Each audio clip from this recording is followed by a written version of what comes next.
Hello, guys, and welcome back to Joe's Ventures. And today we're doing part 131 of our Planet Zoo mod spotlights, where we take a look at some of the wonderful mods people are making and use them to talk about some of the wonderful biodiversity that we share our world with. So today, we're going to be going over for the next like 10 or so parts of this series. I've actually got those all planned out. I've got a bit of a backlog to go through, but. Um, there's been a bit of a revolution within modding. Not only has there been a lot of bird mods coming out recently, there's been a big update with the exhibit mods. So now we can actually have exhibit mod species modded in rather easily. So a lot of people have gone in and done that. So we're going to be covering a lot of those over the next few parts. So, and with that as well, we're going to go have a look at some really cool animals here. So we're going to be starting off with a couple of different species. We'll kind of go through the first one.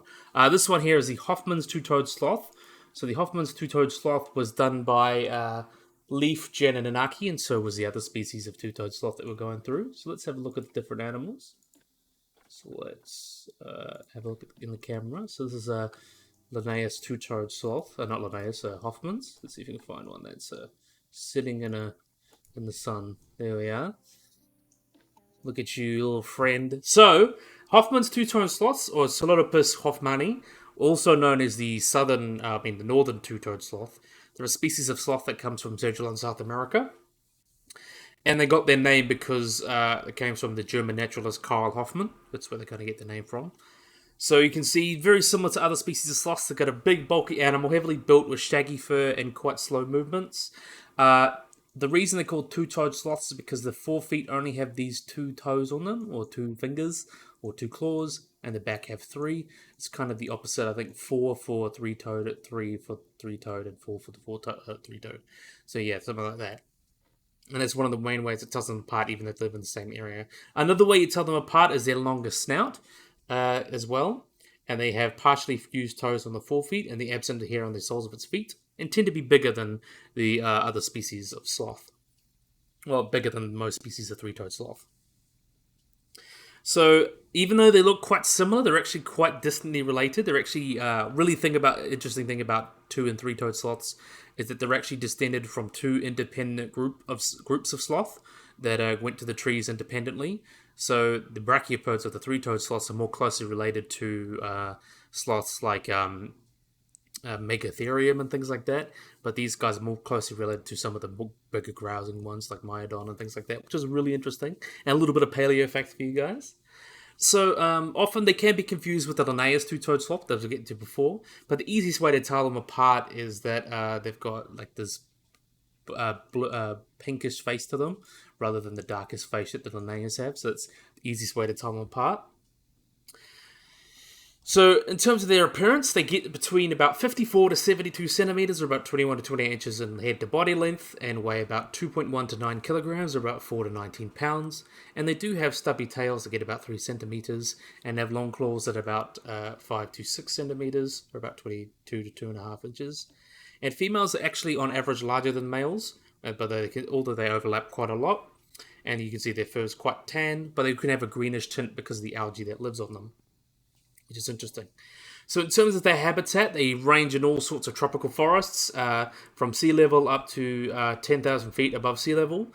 And they have two kind of distinct populations. There's one population that lives in Central America, and then there's another one that lives kind of a little bit more south, which is interesting, like Western Brazil, Bolivia. And they actually said to be separated by 7 million years of evolution between those guys, which is quite interesting. And they live in the canopies of these trees, living in the branches, eating fruits and leaves and all that, which is cool. So they spend most of the time in the trees. And the Hoffman sloths seem to be almost exclusively nocturnal, though in some locations they can come out during the day. And they often move slowly through the canopy for about 8 hours a night, and then they spend their day in tangles of like just chillaxing. And they can move quite fast, and are typically solitary in the wild, but of course, because in the game we want to have quite a few of them. Here's another good one here. Have a look at, so we can see them swing around. So the name sloth means lazy, but actually they are slow because it's an adaptation for them to take advantage of not needing to need so much energy because they are so slow. So they have a low energy diet, and they have half the metabolic rate of a typical mammal, which means they can basically survive on less, which means they don't need to, because they also live in warm areas, they don't need nearly as much to keep their bodies going, and being slow means they can conserve energy, and it's a really good adaptation for them as well. And their climbing is also a reflex action. So often when sloths die, they'll leave hanging like this in the forest, which is quite interesting. So it's like a reflex. And they spend pretty much all their entire life at the top of the trees, including eating, sleeping, and giving birth. But the only really times they come to the ground is urinating, changing trees, or mating, as well as giving birth. And often they'll descend once every 8 days down to the bottom of the tree to poop. And the reason for this has been kind of, we don't know why. There's hypotheses like fertilizing trees, avoiding predation, and chemical communication have been suggested. But there's actually one thing as well as the relationship with the fur moths that we'll get into. But most recently, it's observed that these guys actually defecate on the ground because there hasn't been enough selective pressure to kind of get rid of this behavior. There's been a reason for them to lose the behavior, so that doesn't really worry them. But the fur moths is really interesting as well. So the fur moths live on the furs of the sloth, and they kind of live in the skin and eat the algae. Then when the sloth comes down to poo, they lay their eggs in the poo, and then they fly up to go find a sloth. So that's quite interesting. And sloths sadly kind of have quite a few predators that include jaguars, ocelots, margays, harpy eagles, cougars, and anacondas. But they can defend themselves actually quite well by slashing their predators, though their main defense is being camouflage. So their algae in their hair allows them to hide and be camouflaged and do all that stuff, which is quite cool. And it just allows them to hide. So their best way to defend themselves is to hide, though they do got their claws if they need to really get into a scrap. So they also they've got quite coarse fur that protects them from the sun and rain. And however, unlike other mammals, it flows from belly to top, not top to belly. That allows rainwater to slide off their fur when they're hanging upside down. And Hoffman sloth live in a bunch of habitats, but they prefer habitats with plenty of lilacs and direct sunlight, and have a home range of between 2 to 4 hectares, or about 4 to 9 acres, and spend most of their lives within a few trees, which is quite interesting. In terms of their behavior, courtships typically consist of the female licking the male's face and then rubbing his naughty bits on hers. Gestation lasts about 355 to 377 days. And then at the end, they give birth to one baby. The birth takes place either on the ground or in a hanging position, with newborn sloths being born between 340 to 454 grams. And they are considered precocial, so that means they're able to climb on their mother's undersides quite readily. And they begin to take solid food within 15 days to a month or so, and are fully weaned at the age of 9 weeks. And although relatively quiet, young sloths actually will make alarm calls if they're separated from their mother. And in captivity, they actually have been observed giving birth, hanging upside down, and pull the infants between their hindlimbs and onto an abdomen, which is quite interesting as well. And they typically will reach sexual maturity between 2 to 4 years old, and have been reported to live up to about 43 years in captivity, which is quite interesting. In terms of their reproduction as well, they have some difference. They do not really go on a schedule. They will breed year-round. Females, as I mentioned, carry the baby for 11 and a half months. They do not have like a long-term partner as well, so they kind of go off and do their thing. And one factor that also explains is that females will actually kind of concentrate in smaller habitats, and males will kind of move around wider habitats to find females. And for the first 6 to 9 months, the mother will carry the baby on her back, of course, her belly, of course, and nurture it. And it's mentioned they start reaching that as well. In terms of their diet, though, these guys eat lots of buds and trees, tend to twigs, young plant shoots and flowers, and all those kind of things. Let's have a look at you there. I'll get this cute, which is also quite cool. They also will have no enamel on their teeth as well, so their teeth are always growing, and they often use mineral licks to get essential nutrients. And they cannot synthesize vitamin D through contact with sunlight, so they need to compensate with that through their diet. And they also have 3-chambered stomach, though they're not a ruminant. And the first 2 chambers actually hold bacteria that allow them to digest cellulose, which is interesting as well. So they're basically like a pseudo-ruminant. And a sloth may take a month to digest a meal, and the sloth, 2/3 of a sloth weight may actually be leaves in its digestive system. That's quite interesting. And in terms of conservation status, they are considered least concern, but they're probably decreased in the wild because of deforestation and things like that. And they do not, people and sloths do not really get much in terms of contact in the wild, since they're all the way up in the trees. But when you chop down the trees, they've got nowhere to live. But yeah, really, really cool. That's the Hoffman's two-toed sloth. Next one, we've got the Linnaeus species, so we'll carry on. So we'll just talk about the differences there, because they're quite similar in terms of species, of course. So let's have a look. Let's pick an animal to look at. So look at you, friend. All right. So this is, as I mentioned, Linnaeus. So you can see the differences here, a lot darker with not quite a whitish and pinkish face.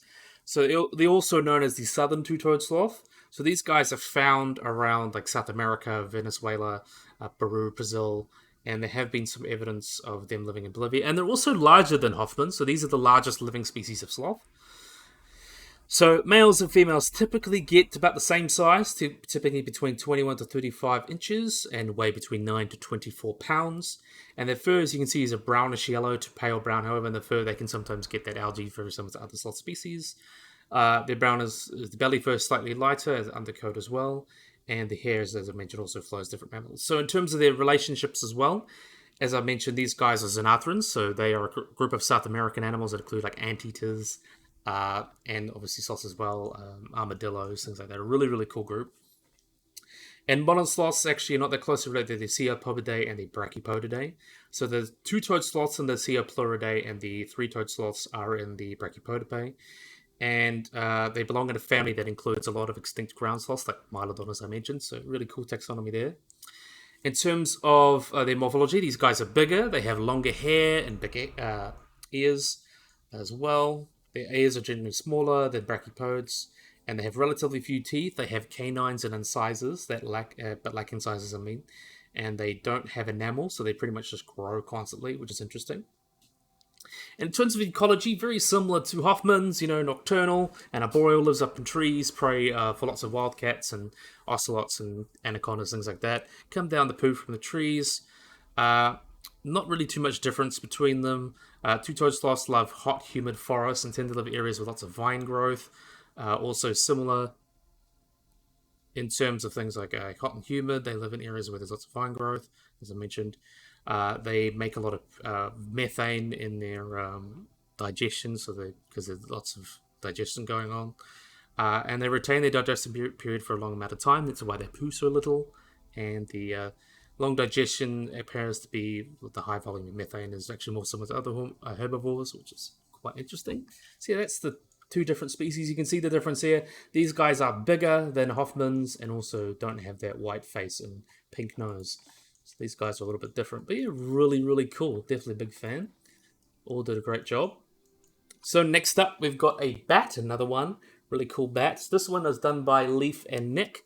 We've got the Malayan flying fox, also known as just the large flying fox. Not a very creative name, but anyway, so let's have a look at what we've got here. Let's see what other ones we can get. We'll get a good one. Trying to get a good one that's like flying or something. Oh. They kind of disappear a little bit sometimes. Here we have got one. We'll have a look at you. Okay. Alright, we'll have a look at you then. So this is the large flying fox, or just the Malayan flying fox, or their name is Kalong, which is interesting. So they're a Southeast Asian species of megabat, which is interesting. So they're one of the groups of megabats. And was actually originally described by Carl Linnaeus, who kind of invented modern taxonomy, by Terrace Vampiris. And they seem to be related to a lot of other types of flying foxes in the genus. So they're actually one of the largest species of bat. They get between 0.65 and 1.1 kilograms, or about 1.4 to 2.4 pounds, and have a wingspan of about 1.5 meters, or just under 5 feet, and have a head to body length between 27 and 32 centimeters, or 11 to 13 feet, and its forearm length is about 180 to 220 millimeters, or 7.1 to 8.7 inches. Like other megabats, they have a very fox-like face. They're very woolly, and they have really long mantle hairs. Their textures actually also will differ between sexes and age classes. So males will have slightly stiffer and thicker coats than females. Immature individuals will be like a dull grey. Young males have like a dark coloured mantle to them, and the males when they're mature. And the head and their hairs can be like a variety of like mahogany red to orange to blackish, which is quite interesting as well. So in terms of their biology, these guys tend to eat a lot of fruits, nectars, and flowers, And when these fruit items are available, they typically prefer flowers and nectar. The pollen, as well as the durian trees as fruits and things like that, they'll eat a lot of those. They'll also eat mangoes and bananas. And with fruit, the flying fox actually has a pulp, and they're said to be quite important for spreading, pollinating lots of different tree species as well. So they're very important pollinators. In terms of behavior, they typically colonies can be found will fly in a scattered stream. They can fly up to 50 kilometers to feeding grounds at a night. The vocalizations are not made during flight, so they typically rely on sight a lot more than other bats. Hence, they got a very fox-like face, and they will fuse into feeding groups and kind of circle a fruit tree, then land and kind of eat on there. But their feeding aggregations can be quite noisy. Furrowing trees are the basis of territories, so territorial behavior includes growling and spreading those wings. And during antagonistic behavior, they're actually spacing their wings and thumbs apart and make loud vocalizations to kind of scare them. And a roosting flying fox is positioned upside down with its wings wrapped around it like that, kind of like a vampire, you can see. And when they get too warm, they'll actually fan their wings like that. And roosting bats are typically restless around mid-morning. Females, large flying foxes, typically gestations are their highest around November and January in Malaysia, but some births will occur in other months. In Thailand, gestation typically takes the same between March and early April. Females will actually give birth between April and May in the Philippines, and usually only give birth to one singular young, which is interesting as well. And then for the first days, they'll carry the young but leave them when they need to go on foraging trips, and the young are weaned by 2 to 3 months of age.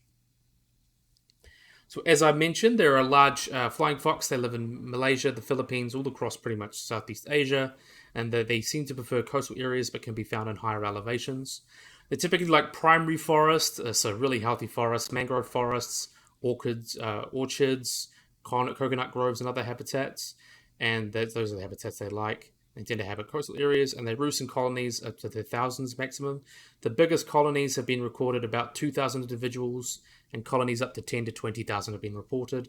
But general, the lower numbers of resting bats and mangroves tend to be a little bit more less.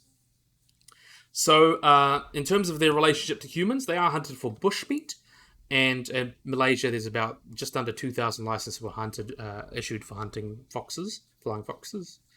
And there's believed to be about 22,000 killed each year on average. And based on population modelling, the estimate is likely to be unlikely to be sustainable. So it's predicted to be, if that keeps going, about 22,000 lost every year. So they will become extinct between 6 to 81 years if that keeps going. So it needs to be made a bit more sustainable. And like other species of bats, they tend to be reservoirs for viruses. They seem to be a natural reservoir for the Nipah virus, which actually led to a big outbreak in 1998. And this is where the first emergent was seen in humans and pigs.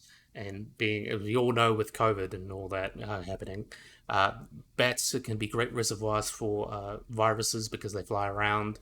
They're quite warm as well.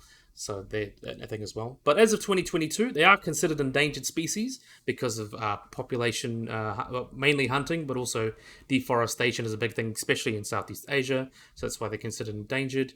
And one threat is, as I mentioned, is habitat destruction, hunted for food. Farmers will consider them pests and will kill them or try and scare them away from their orchards.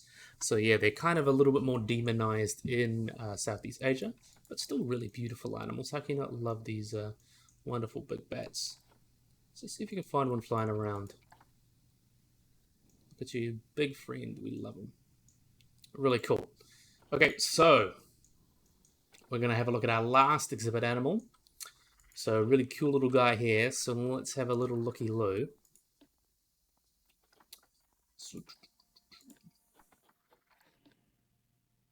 So this is a little friend here. This is a leafy sea dragon. So a leafy sea dragon, also called gauntlet sea dragon, they are the only member of its genus, Picodurus, and they are in the family Zygothidae, which includes seahorses, sea dragons, and pipefish. So in terms of their description, their name means kind of seaweed or seaweed skin. And much like the seahorse, the name kind of comes from the mythical dragon, so they're seahorse, sea dragon. And they are slightly larger than most seahorses. They grow about 20 to 24 centimeters, or about 8.8 to 9.5 inches. And feed on plankton and all sorts of small crustaceans like shrimp. So you can see the lobes growing off their skin there is kind of how they camouflage. So this is their camouflage that gives them the appearance of seaweed. Breaks out their outline and allows them to hide. And they're able to maintain this illusion while swimming. That allows them to pretty much appear like floating seaweed. And they can also change their color to blend in. But this ability depends on their diet, age, location, and stress levels, actually. So they can change their colors a little bit. And as I mentioned, they are related to the pipefish, including Cygnothidae, along with seahorses. And they differ mainly because they can't grab things with their tails like seahorses, but they kind of just swim around like more normal fish. And related to the weedy sea dragon, they're actually multicolored, but they're smaller as well, which is cool.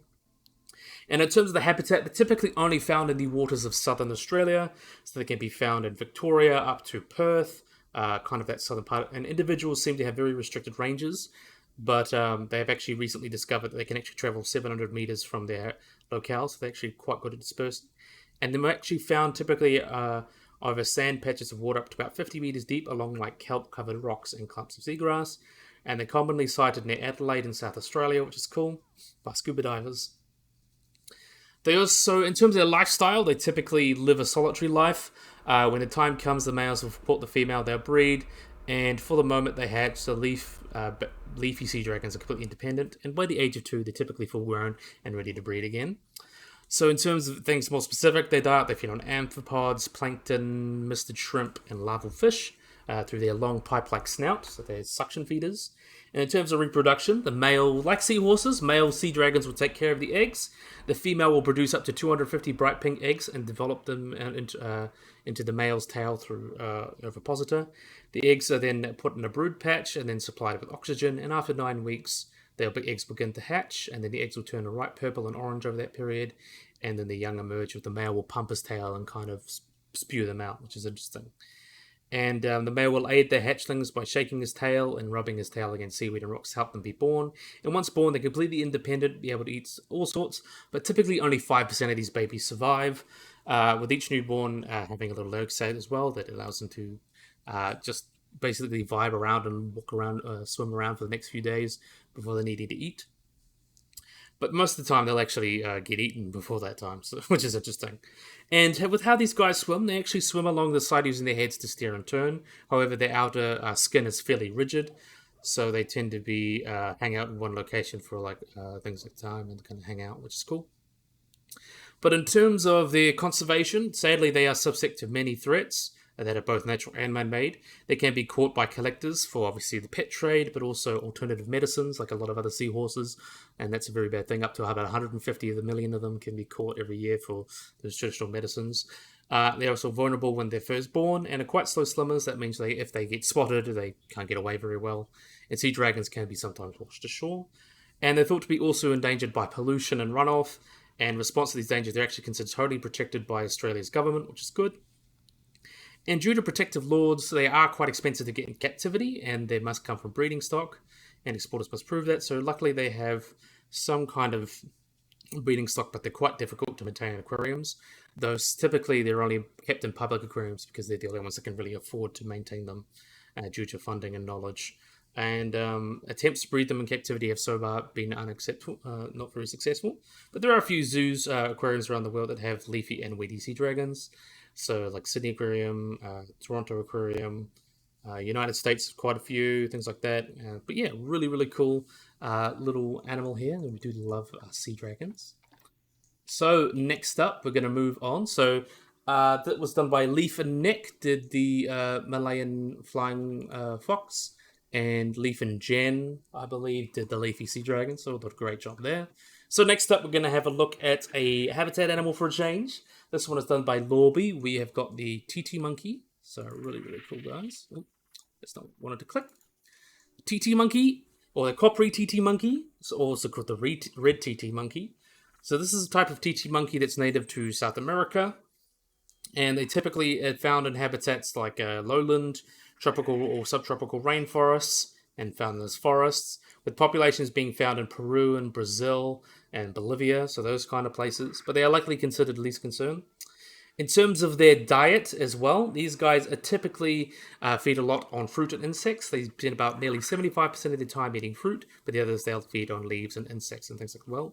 So they feed on lots of berries and things like that. They'll typically eat during the early morning and afternoon, and have feed on leaves happens to be sleeping. They'll also rarely eat with other primates, but they eat before or after another primate will come. Family groups often will habitually eat the same sort of foods together and seems to be a social aspect of feeding. And they'll vary their diet when lactating. So females, when they're lactating, will eat a lot more insects since they need extra protein. And males do not vary their diet as they don't spend much time taking care of their babies. So these little monkeys are actually have a little lifespan of about 20 years, so quite little for a little monkey.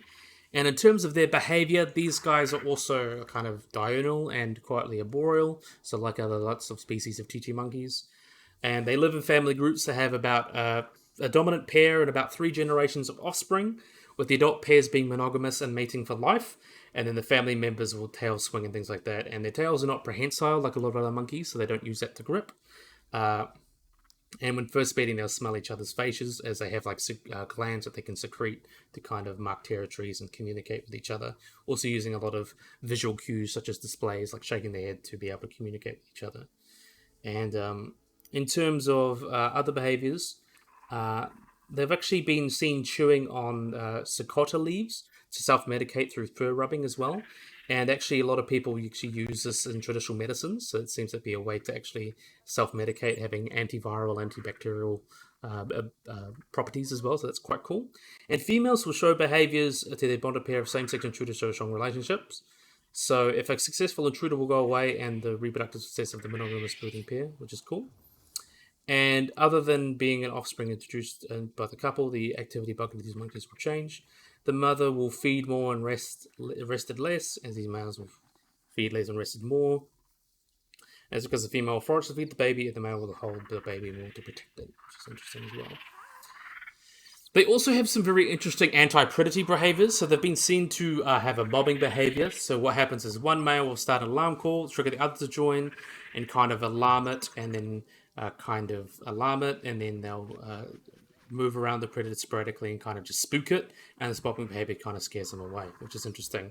And they'll alarm call, be very, very loud, try to scare them away. Also, as well, they are highly vocal animals, like most other monkeys, and have very complex socializations and sounds. They'll grunt and squeal and whimper and moan, and the most frequent ones can be bellows and things, and actually is the main component between the male and female pair duets.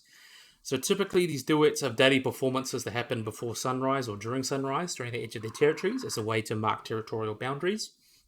Very similar to things like gibbons, they'll do the same. Duets will last up to 5 minutes, beginning with moaning and ending with honking. And the duration, the males and females will alternate between bellowing calls and things like that.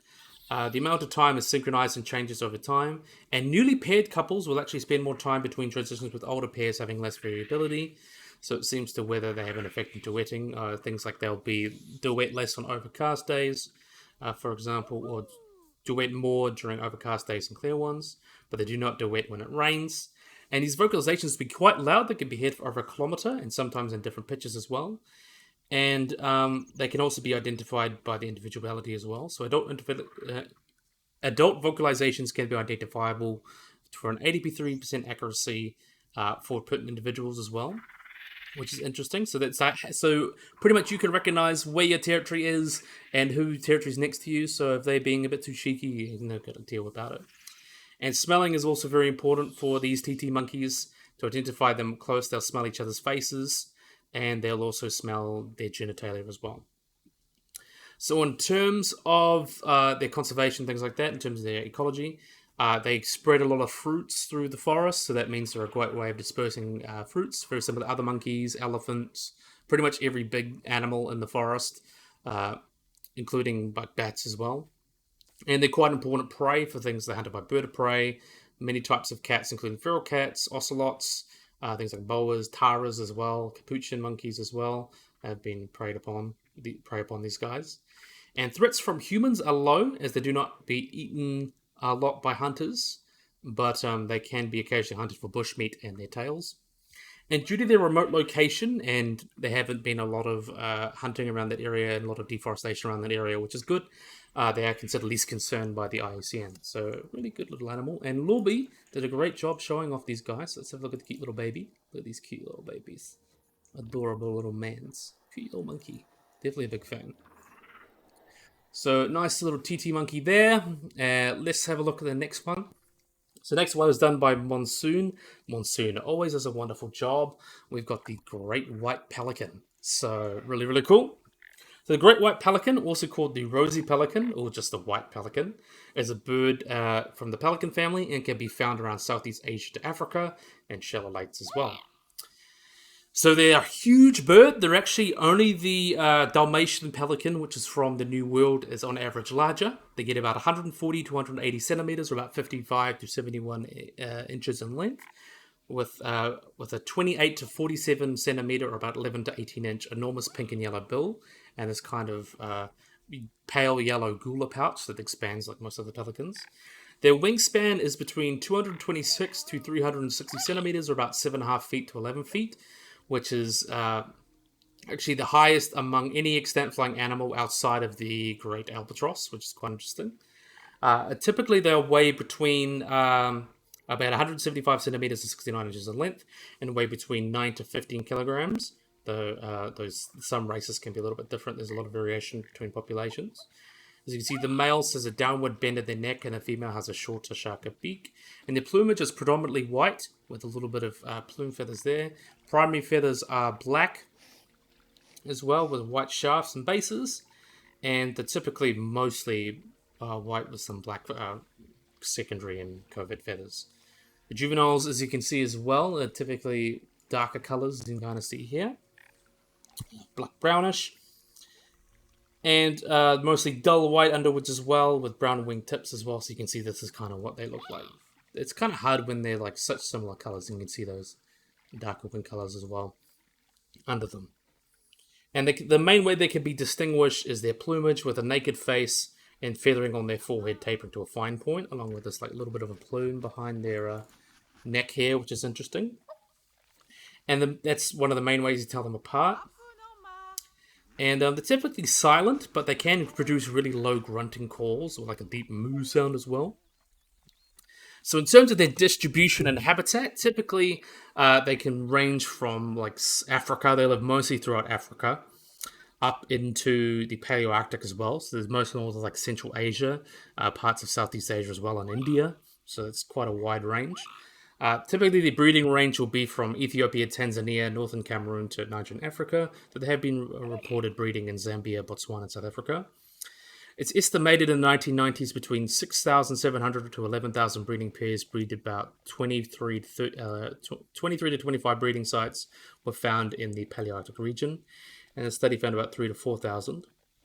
And there's quite a few different populations. There's a few that smaller breeding ones that live across Central Asia, like Turkey, northern Greece. There's a couple hundred pairs that breed up there. Ethiopia. So there's both resident populations. There's all sorts of just little breeding populations everywhere kind of as well. And overall, they're actually one of the most widely dispersed species of pelican. And although some holds quite large colonies, they rank below the brown and Australian penguin in overabundance. Europe has about 7,000 to 10,000 breeding pairs, with over 4,000 known to western Russia. But during migration, more than 75,000 have been observed in Israel, with 4,500 staying in Kazakhstan and Pakistan, and with all these colonies combined, it's estimated about 75,000 nest in Africa, and they're thought to be regionally extinct in some areas. So in terms of the water they prefer, they tend to prefer shallow, warm, fresh water, with well-scattered groups throughout Eurasia and Vietnam as well. And in Eurasia, they prefer brackish water, but they may be inhabited by penguins, but like lakes, marshes, things like that. Also, sedentary populations that are found year-round in Africa, but they're patchy.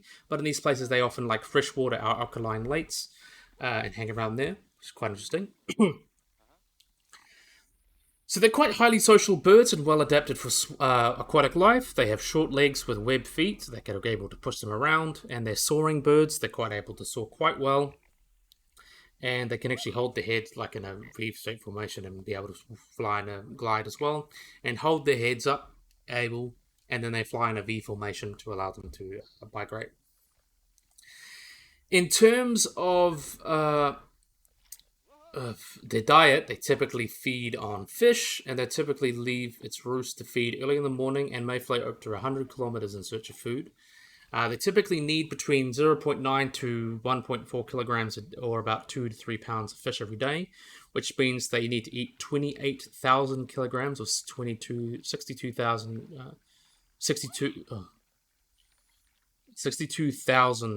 No, no, there's more than that. Lots of fish by the colonies. Fish targets are typically usually large. They'll feed on larger fish, things like common carp in Europe, mullets in China, Arabian tooth carp in India, and lots of cichlids and stuff in Africa. So just any big fish, really. And their bills, like other pelicans, are pretty much like a scoop. So they put their bill underwater, under the fish, and kind of scoop them up with their pouch that expands, and then they can kind of drain it and then swallow it as well, which is quite interesting. But also, they're not restricted to fish at all. They have been known to eat the chicks of other birds and prey on chicks of gannets as well. Eat eggs as well, and also rub. They've been known to, because they're the size, they can bully other birds. They've been known to eat seagulls and ducklings as well, and bother pigeons, eat pigeons. So they're quite cormorant, so they're known to bully other birds just because of their bigger size. So you want to mess with them. Typically, in terms of breeding, we'll have a look at the baby while we talk about breeding. So typically, breeding is from April to May in temperate zones, but they breed all around the year in Africa. In India, they'll breed from February through April. So a large number of these pelicans can be found together in colonies. The nest spot locations vary. Some will make stick nests in trees. Some will make ground lined in the grass, things like that, and it depends on the mix. So they typically have between 1 to 4 eggs in a clutch, with about 2 being average. Incubation will typically take between 29 to 36 days, and the chicks are naked, but they can be kind of sprout quickly and have these blackish brown down, and then the young are quickly taken care of by the parents, and the colony will gather together in a pod about 20 to 25 days, gathers in pods until the eggs hatch. And the young will take about 65 to 75 days to fledge, and about 64% of young are successful in reaching adulthood, and they reach sexual maturity between 3 to 4 years of age. So in terms of predators, they'll mostly eat their eggs. So things like foxes, gulls, frigate birds, crows, skuas, storks, fish, eagles will eat their eggs. And the adults are not very often prey, but some areas they can be eaten by lions, jackals, hyenas, and especially Nile crocodiles that can take pelicans. So in terms of their conservation, they are considered least concern, as they have a large range, but they're thought to have not declined by 30%. There has been some debate whether they should be debated as vulnerable, but that doesn't seem to be warranted. And they're also protected under the Agreement of Conservation with the African Eurasian Migratory Water Birds Act. So they are protected under that, which means they are protected. And the biggest issues for them, they're also kept in captivity or in semi-wild in like parks in London as well. So they're definitely doing well in both zoos and captivity. And in terms of their issues today, can things be like overfishing?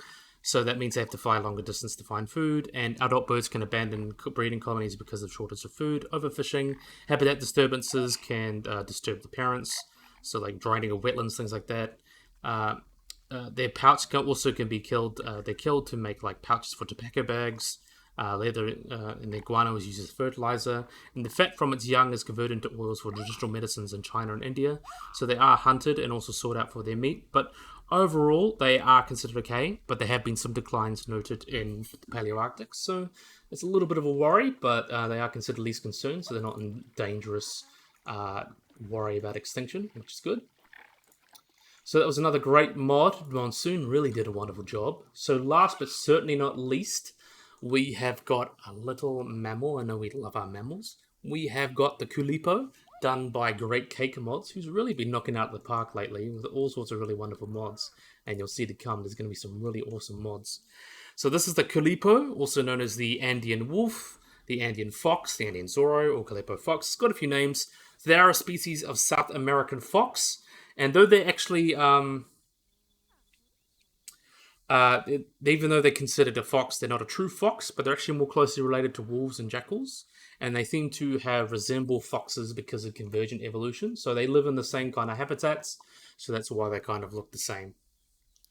So in terms of its description, they're a canid, kind of intermediate in size between a coyote and a red fox, and actually the second largest native canid to South America, second only to the Maine wolf, which is of course the biggest. You know, love Maine wolves. In appearance, they looks very similar to a red fox. They have greyish to reddish fur, white chin, reddish leg, and a stripe on its back that's barely visible. The adult average weight for a male is about 11 kilograms. or 25 pounds, or females about 8 kilograms or 19 pounds. Overall, they range from about 5 to 13.5 kilograms, or about 11 to 30 pounds. And a total length is between 94 and 133 centimeters, which includes the tail. That's about 44 centimeters, or about 17 inches long. And you see the pout has quite a grizzled appearance, and they can have like a fuzzy tail as well. So, in terms of their range, so they're found around the southern regions of Panama, Patagonia, and Fuegos, and south of Ecuador, Peru, with some populations reaching into southern Colombia. So they're pretty much found along the Andes. They're most common along the western slope of the Andes, where they live in open countries and forests. So they are quite a wide range. They love the Andean areas. They live in a wide variety of habitats, like the Nothofagus temperate rainforests, plateaus, deserts, and up to the tree line, about like 4,800 meters, or about 15,000 feet. So they do like a wide variety of habitats. So in terms of diet, these guys are opportunistic predators and will take advantage of anything. So they'll feed a lot on rodents, like dagus, lagomorphs, like rabbits and hares. They will take young guanacos and domestic livestock. And they will also feed on insects, birds, the carrion of llamas and vincias as well, lizards, birds, fruits, pretty much anything. And they're also considered beneficial because they are significant predators of the introduced rabbits, so they're quite good for the habitat, which obviously outcompetes them as well. They do sometimes take lambs up to about 1 week old, and in limited studies, they actually seem to dominate potential competitors such as Jeffrey cats, pampas cats, grisons, and South American grey foxes, which is interesting. And in southeastern Argentina, they typically consume more of the introduced European hare than the Southern American grey fox do year-round, as the grey fox eats more rodents. However, during the colder seasons, they will eat a little bit more of them, thus changing prey partitioning of the Culpeos using their size advantage above the grey fox to get with areas of high concentration. And their range also overlaps with the large puma. We know loves big pumas. But the size difference, they're sure they don't have much competition. They've also been known to feed on introduced beavers and all sorts of introduced animals. And during this period, they'll feed on cattle, carcasses, lagomorphs, coatis, goats. So they're pretty much pretty generalist in that regard. They are also typically... typical mating period for these guys is about August to October, with a gestation period about 55 to 60 days for these little cuties, and the females usually give birth between 2 to 5 pups. And one interesting fact as well is that they were actually domesticated by the Sicanam people of the Delta de Fuego, which created the Fuegan dog, which was the domestic kind of version. It's the same way our domestic dogs are the domestic version of the grey wolf. The Fuegan dog was the domestic version of the Culpeo, but sadly went extinct during the late 19th to 20th century, so it's a bit sad. And in terms of its taxonomy, there are considered a few different subspecies. This is considered the Ecuadorian subspecies, but I'm not sure how well it's actually supported through genetics, because they're quite variable. But in terms of its taxonomy, these guys are related to the Securan fox, the pampas fox. They're in a group that kind of includes a lot of South American canids, and the genus Pseudo-Lopax, I believe you say that. So they're most closely related to like Sucan and also Pampas fox and South American grey fox. It's a really interesting animal. If you not love the Culpeo, very, very cute. Great Fake Mods doing another great job with these guys. Definitely a big fan. So, yeah, I think this is a great place to end the video. So I really, really, really hope you guys enjoyed this video. Hope you guys like and subscribe. Always remember to hit the little bell icon to get notified of anything. So yeah, if you guys enjoyed this video, hope you guys like and subscribe, and bye-bye.